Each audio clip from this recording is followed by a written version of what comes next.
Welcome to episode number 33 of the Money Sauce podcast. This week, as we get ready for a big month here in Toronto and around North America, I'm gonna do a solo cast with you guys, and we're gonna make the soccer segment the majority of the show this week. Let's have a quick look at some updates in the hockey world with some breaking-ish news to begin things. So first things first, the Stanley Cup Finals continue to roll along. The Carolina Hurricanes and Vegas Golden Knights, who we've talked about over the last couple weeks there, they're tied 2-2. Game number 5 tomorrow night. We'll see. It could be by this time next week when the podcast is being recorded, it could be over.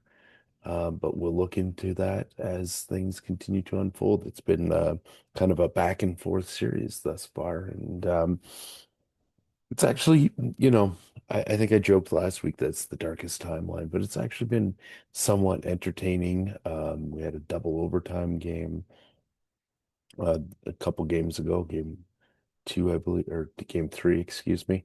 And yeah, continues rolling along.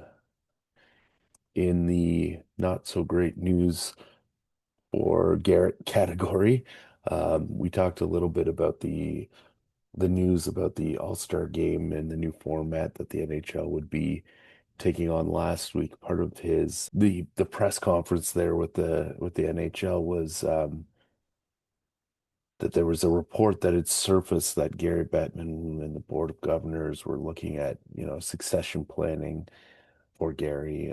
But apparently Gary said, I am 74. I do acknowledge the fact that I can't do this forever, but there's nothing happening imminently. And any reports of my demise or retirement are greatly exaggerated. So, good news, Garrett. Your buddy Gary is going to be around for a while longer. Other NHL news, the Detroit Red Wings captain Dylan Larkin has requested a trade, and he has a full no movement clause. Um, so he basically gets to dictate where he's going to go, assuming that the Red Wings do trade him as per his request. He has basically said, I'm going to Florida to the Panthers, Minnesota to the Wild, or Las Vegas to the Golden Knights.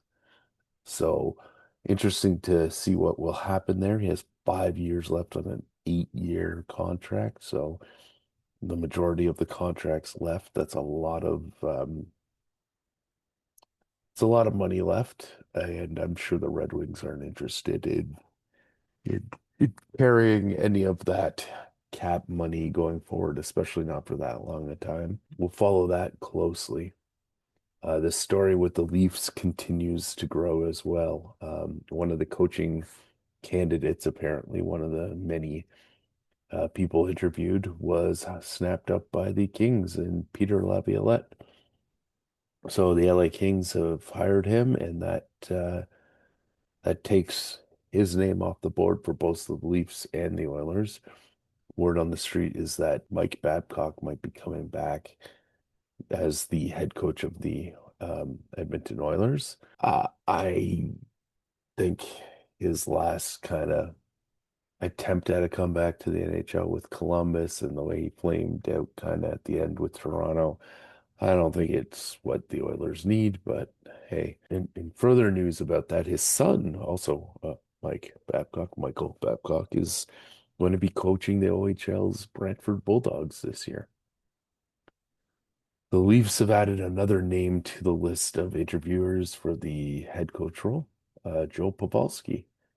He's got no NHL coaching experience, but sounds like Pavelski, who retired at the end of the 2023-24 season, might be in the mix here. Somebody that has no coaching history is quite a choice. But anyways, moving into the soccer news, we talked a little bit last week about what's going on with CF Montreal. Well, Don Garber said that he's very optimistic about CF Montreal's future in the league.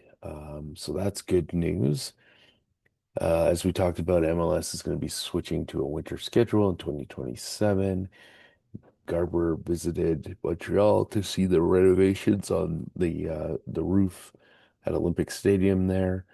And essentially, Garber said the renovations are remarkable, but he cautioned that the stadium would still need a full overhaul to ensure the long-term viability of Montreal's MLS club. Now, because of the move to the winter schedule, it's expected that Olympic Stadium will essentially become the primary stadium for CF Montreal as opposed to Stade Saputo.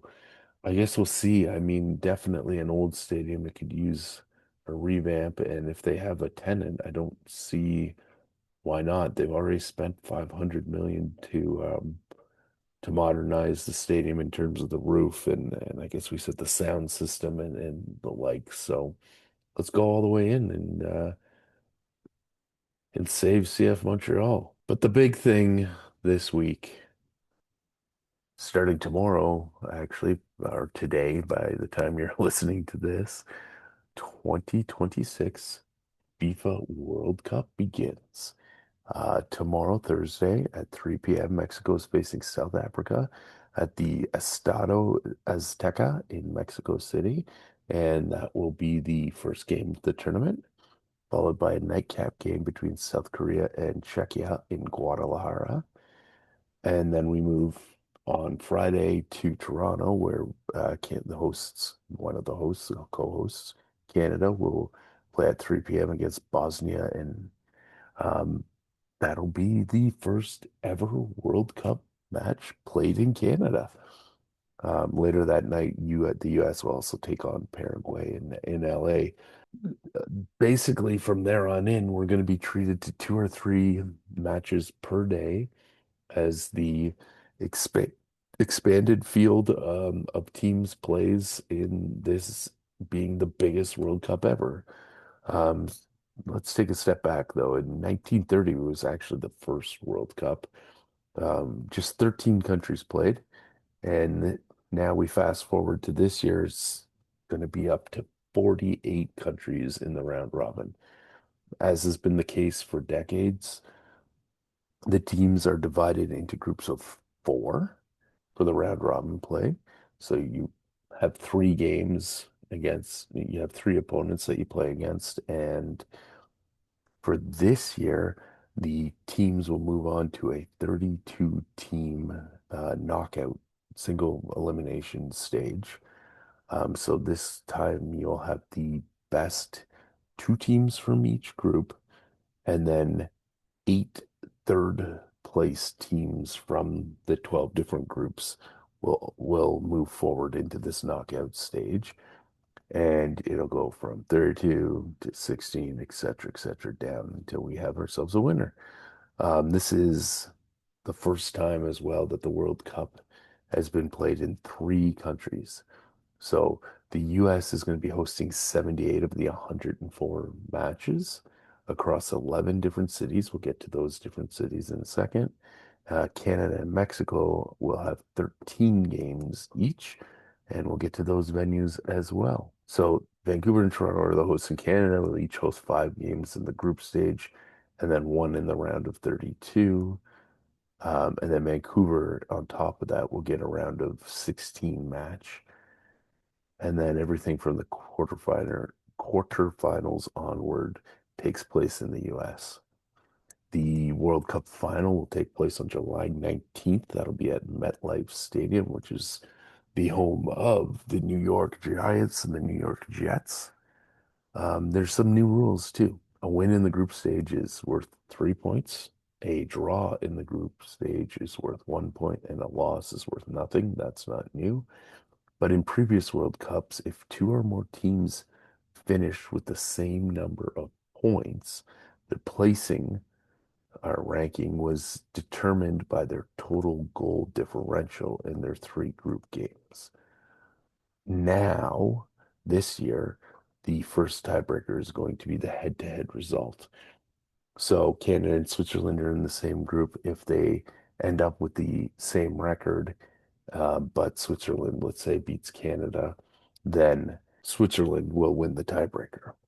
If they ended up tying each other, the next one would be head-to-head goal difference, then head-to-head goals. And if that still doesn't resolve the tie, it goes to overall goal differentials. Another noticeable change is that regardless of the temperature, and this was something that came into play in Qatar in 2022, but regardless of the temperature, each match will include a pair of 3-minute hydration breaks to allow players to grab a drink. And broadcasters can probably sell some more ads during that time too. So yeah, that is kind of what's new, what's happening with this World Cup. Let's have a quick look at the venues though. So in the Eastern region, here in Toronto, BMO Field, which is at a capacity of 45,736, will host games and will be the only Eastern Canadian city to do so. In the other eastern cities or eastern regions, cities are Boston, Gillette Stadium, home of the New England Patriots at 70,000. New York's MetLife Stadium, as we mentioned, home of the Jets and the Giants, 87,157. Philadelphia at Lincoln Financial Field, 69,328. Atlanta's Mercedes-Benz Stadium, home of the Atlanta Falcons and Atlanta United from MLS, 75,000. And Hard Rock Stadium in Miami, 67,518. That's home of the Miami Dolphins. And the Formula One Miami Grand Prix. On the central region, the three cities in Mexico are Mexico City, which is Stadio Azteca, the historic stadium there, 87,523. In Guadalajara, Estado Akron is 48,071. In Monterrey, Estado BBVA, 53,460. And then the southern central U.S. teams, or sorry, cities, two from Texas, you've got Dallas AT&T Stadium, home of the Dallas Cowboys, 92,967. And Houston's NRG Stadium, 72,220. Arrowhead Stadium, which is home of the Kansas City Chiefs, 76,640. And on the Western region, Los Angeles SoFi Stadium, home of the Rams and the Chargers, 70,240. San Francisco's Levi's Stadium, home of the 49ers, it's 70,909. Seattle's Lumen Field, home of Seattle Sounders from MLS and Seattle Seahawks from the NFL, 69,000. And finally, the home of our Save the Caps and the BC Lions of the Canadian Football League. That is BC Place at 54,500. Quick note, to me anyways, I was a little surprised that MetLife Stadium is getting the final game. I thought maybe SoFi Stadium would be the place for it. It's a brand new stadium. It's state of the art, all that kind of stuff. LA is close enough to, um, Mexico. There's a lot of Mexican immigrants in the area, all that kind of stuff. I thought it would be a bit of a hit, but if they were going to just go to the biggest stadium, I'm surprised they didn't go to AT&T Stadium, but maybe they are concerned that AT&T Stadium and the Dallas area wouldn't draw for, a sold out venue for the World Cup final. I'm not sure. Anyways, New York got it. It should be interesting. I mean, we're in the middle of July when the final happens, so I am not worried about weather or anything like that. That said, let's take a quick look at what the different groups look like. So here you have the all the groups for this year's World Cup, and as we mentioned, the first two teams, first and second place teams in each group will be advancing to the World Cup final or World Cup playoff round, the single elimination round. And on top of that, eight teams out of these 12 different groups that are in third place will get advancement into the round of 32. So we're just going to have a quick look at the groups here, what ranking they are in the world. Basically, who do I think is going to go through? So Group A, we have Mexico, one of the host countries. Mexico is ranked 14th in the FIFA men's world rankings. They are probably the class of this group. They also have the home field advantage, of course. I'm pretty confident Mexico is going through from this group.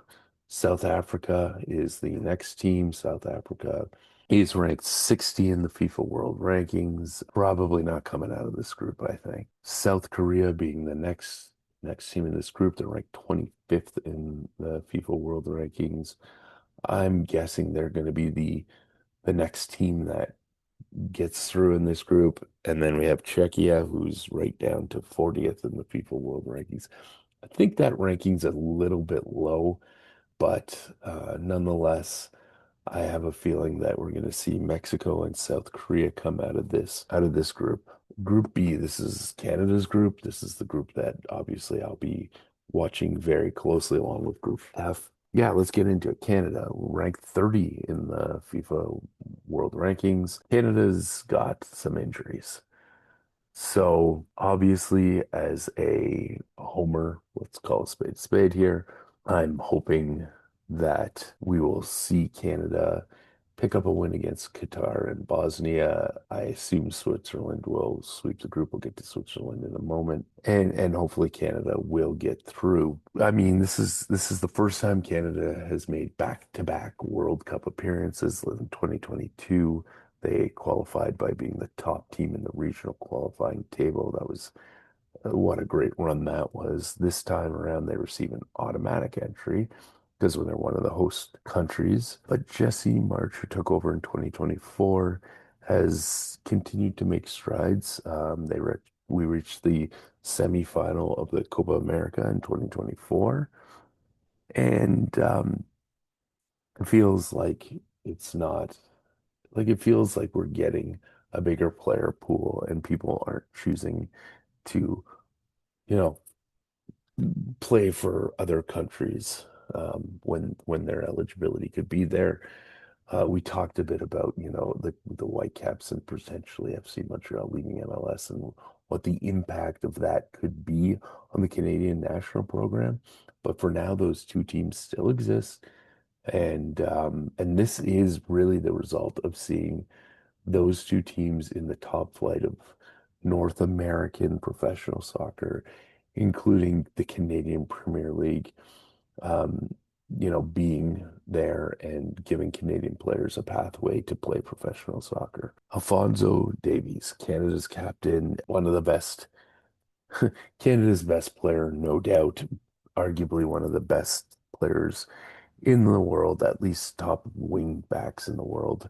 He is not playing the opener. He's got a hamstring issue. He's questionable for the rest of the tournament. Center back Moise Mombito, he could also be out due to problems with his surgically repaired leg. Midfielder Marco Flores tore his ACL a couple weeks ago, so he was replaced on the 26-man roster by Jaden Nelson. And then midfielder Jacob Schefflenberg and Ali Ahmed both have hamstring injuries. Not sure where they're at.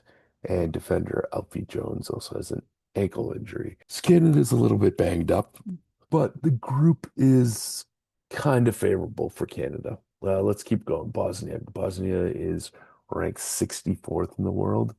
Qatar, they're ranked 56th in the world. Those are two very winnable games for Canada. And based on that and that alone, let's say Canada comes out of that with 4 points. That should be enough to move through. But I'm I'm optimistic they can win both of those games. Switzerland is ranked 19th of the world in the world, sorry. They are the class of this group, I believe. I believe they will be coming through with Canada, and I think those are the only two teams out of this group that are going to be coming out into the elimination round. Group C is a little bit more interesting. Brazil is the first team in this group. They are a team that can score for sure. There's a number of candidates on their team for the Golden Boot, something I'll have a look at in a little minute here. But they're ranked, like I said, they're ranked sixth in the world. And then right behind them is Morocco, ranked seventh in the world. Morocco had a little bit of a run at the last World Cup, upsetting Spain, if I remember correctly, in the knockout round. They're not to be taken lightly. They're not a historic soccer powerhouse, but their program's at a high right now. Those two teams, I think, are going to get through. The next two teams in this group, I do not think will be getting through. We have Haiti. Haiti's ranked 83rd in the world. This is one of the lowest ranked teams in this tournament. I don't think they're happy to be there, is basically the scoop. Scotland's ranked 42nd. So we'll see Brazil and Morocco get through from this group. Group D, for me, Group D is an interesting one. The top of this group is the United States. They are ranked 17th in the world. I think that ranking is a little bit generous. It's been a while since the United States have gotten out of the group stage. Hey everyone, just jumping in for a quick correction. Sorry about that. The USA did make the round of 16 in 2022. They did not qualify for the World Cup in 2018, and in 2014 and 2010 they made the round of 16. So they were actually successful in making it to the elimination round in the last three World Cups that they did qualify, even though they missed qualification for the 2018 tournament. They did not win a game in the knockout round. That's where my mistake came. Anyways, back to the show. Maybe this is, well, I'm pretty confident this time they will get out of the group stage. They're the highest ranked team in the group, and that's that. Every World Cup, there's always a group of death. I think this year there's not really a group of death because there's so many more teams. There's a lot more lower ranked countries in this, so we don't get that group where there's like two of the world's top teams in it. But Group D, I think, is a not a group of death, but a solid group. Um, the next team in this group is Paraguay. Now, Paraguay is ranked 41st in the world rankings. I think this is the team that's going to have a hard time in this group. The next two is Australia, ranked 27th, and then Turkey, which is ranked 22nd. I think those two teams are going to get through, and I think Group D is one of those groups where you're going to have a third team get through and make it into the elimination round. Group E is at the top of Group E far and away, Germany. The Germans are, we know all about Germany. They're soccer powerhouses. They have been for a long time. We're ranked 10th in the world right now, which is actually kind of low, but they haven't won a tournament in a little while. So Germany I think, will take care of this group. The next two teams are Curacao and the Ivory Coast or Côte d'Ivoire. Ranked Curacao is ranked 82nd. They're not getting through. They might not even score a goal. Ivory Coast is ranked 33rd. And then Ecuador, the last team in the group, is ranked 23. I think Ivory Coast is another one of those teams that you're going to see gets through to the elimination round, and Group E will be another group that like Group D, that sends through three teams. So Group F is topped by the Netherlands and Japan. Netherlands are ranked eighth in the world. Of course, that's my heritage, my background. And so the Dutch team with their total football and all that. It'll be another team that I'm definitely interested to watch. Obviously, Canada. I'm Canadian. Canada's my country first and foremost, but the Dutch team has been the team that I've rooted for in the World Cup every time it's been hosted up until the last one in Qatar, because Canada hadn't been making the World Cup. So it's really cool that, both of my countries that I root for are in it again, and we'll be following the Netherlands for sure. Japan, ranked 18th in the world, I think they'll be getting through. Sweden, ranked 38th in the world. You know what? I think Sweden's going to get through as well. And Tun, Tunisia, there we go, ranked 45th in the world. I think maybe if they were in a different group, they'd have a chance to get through.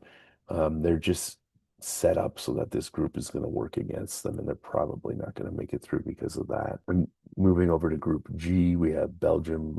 Belgium is ranked ninth in the world. Pretty safe bet that Belgium's going to get through this group. Egypt is ranked 29th in the world. They are one of two teams in this group that I think will get through. Sorry, one of three teams in this group that I think will get through.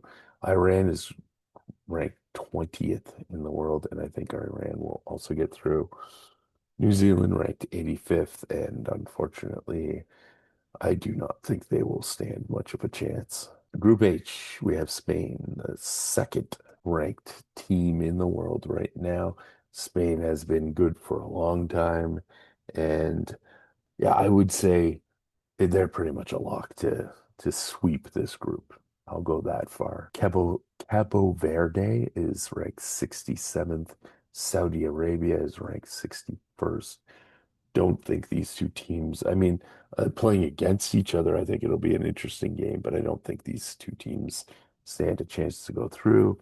And then you have Uruguay, which is ranked 16th in the world, and I think they're between having the two games against Cabo Verde and Saudi Arabia and being, ranked where they are. They're a good club and are good country, and they'll get through. Group I, this is the one that seems to be the consensus group of death. I think three teams will get through from this group as well, but let's have a quick look. We have France at the top of the pack here.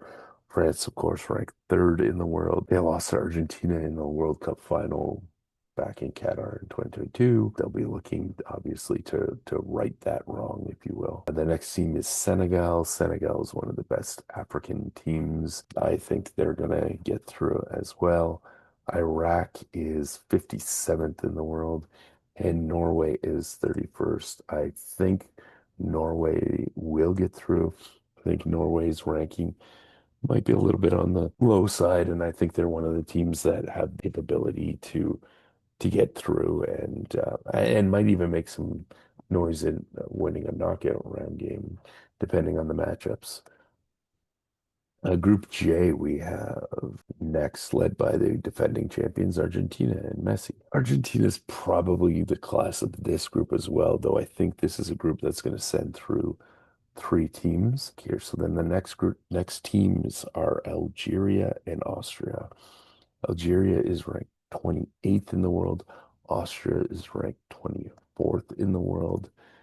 And I think those two teams will get through. I'm not sure which one will be one of the top two, which one will get that third place spot, but I think they're good enough that they will both take their chances against Jordan, who is ranked 63rd in the world. They'll get their wins against Jordan. They'll probably have their loss against Argentina. And basically, the game against each other is going to be the one that decides who gets through in the top two and who's that third team. Portugal is the first team in Group K. Portugal's ranked fifth in the world. Ronaldo's still kicking it, man. I think the group lines up nicely for Portugal, and I think they'll sweep this group. DR Congo is the next team at 46th in the world. Uzbekistan is 50th in the world. There's no chance those two are getting through. Sorry, guys. Colombia is ranked 13th in the world, and they'll take that second spot in my estimation there. And then we're gonna go to Group L. Group L has England, who's ranked fourth in the world. I think England is in the conversation with Brazil, France, Argentina, and Spain as one of the favorites for this tournament. though we know how things tend to go for England. But yeah, they're the class of this group, even though Croatia, who the next team in there, is ranked 11th in the world and are not a bad team at all. Next, we have Ghana ranked 73rd and Panama ranked 34th. And you know what? This group is probably not great in terms of Panama's chances, but I think Panama gets through. So let's just recap here what I'm thinking. We're thinking Mexico and South Korea get through from Group A. Group B, it's Canada and Switzerland. Group C, we have Brazil and Morocco. Group D, we have the US, Australia, and Turkey. Group E, we have Germany, Ivory Coast, and Ecuador. Group F, we have Holland, Netherlands, and Japan, and then Sweden getting through. Then Group G, we have Belgium, Iran, and Egypt getting through. Group H, we have Spain and Uruguay getting through. Group I, we have France, Senegal, and Norway getting through. Group J, we have Argentina, Algeria, and Austria getting through. Group K, we have Portugal and Colombia getting through. Finally, Group L, we have England, Croatia, and Panama getting through. I believe I'm missing one. Looking at this again, I'm thinking Scotland might be the team that does it. And that's kind of what I see happening in terms of the group stage. We will continue to watch the World Cup as it unfolds. Our soccer segment on the Money Sauce podcast is probably going to be more prominent as this tournament goes on. It's fantastic to have the world here in North America. It's fantastic to have Canada hosting their first World Cup games. And through all of that, I hope there's some renewed interest and money and all that to help the Whitecaps situation out, save the Whitecaps. Let's just enjoy this because who knows when it's coming back to Canada? Who knows what the future of Canadian soccer looks like? So this may be what we look back as maybe the pinnacle or a high point in Canada soccer history when, when we're old and the kids are all like, oh, Dad, what was it like? Or Grandpa or whatever, what was it like when Canada got through the group at the 2026 World Cup? So yeah, obviously I can't guarantee they will, but I feel strong that they will. And this could be a really fun historic thing to watch unfold before us. So I hope everybody enjoys the games in this first week. And if you get some tickets, I am A, jealous, and B, enjoy because it's something special. We will leave it at that. We will hopefully come back with either a Stanley Cup winner or on the verge of a Stanley Cup winner, and kind of a look at what's happened in the first set of games-ish of the World Cup. And we'll speak to you all next week.